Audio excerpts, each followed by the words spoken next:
Si on peut tirer un bilan de cette journée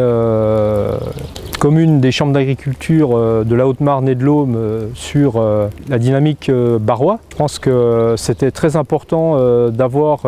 une journée qui fasse un premier bilan de cette action qui correspond à la problématique globale des zones intermédiaires, qui sont importantes et qui représentent une surface agricole importante pour la région Grand Est. Ça permet de mettre en avant les stratégies payantes au niveau de l'exploitation, sur les choix agronomiques, sur les choix en matière d'agroéquipement, et on a vu tout au long de la journée les indicateurs financiers, des indicateurs techniques, des indicateurs de stratégie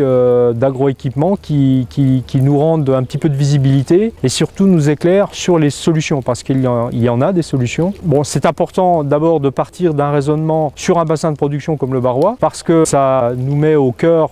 des problématiques des exploitations à la fois du barrois mais aussi Grand Est, dans le sens où on est dans des régions où les potentiels sont limités et où les défauts de compétitivité, on le voit, se font bien souvent sur non seulement les niveaux des charges, quelles qu'elles soient, et on a bien vu des objectifs de niveau de charge totale à l'hectare qui pouvaient être modulés en fonction du niveau d'intrant, mais aussi en termes de choix de typologie d'investissement en agroéquipement, que ce soit des choix collectifs, des choix en matière de délégation en entreprise ou en location. Il y a beaucoup de formules qui ont été présentées, et en ça c'est intéressant d'avoir une visibilité sur différents scénarios. Alors moi, ce que je retiens aussi de cette journée, c'est que ça crée quand même une dynamique pour le Grand Est. C'est important de partir de cette journée pour dire aussi qu'on a bien en tête un panel de solutions pour la production, pour notre amont, mais aussi on doit avoir une approche globale du début à la fin, c'est-à-dire de l'amont à l'aval, et aussi avoir une approche au niveau de la filière et des filières, parce que quand on diversifie vers des légumineuses à graines ou des légumineuses fourragères,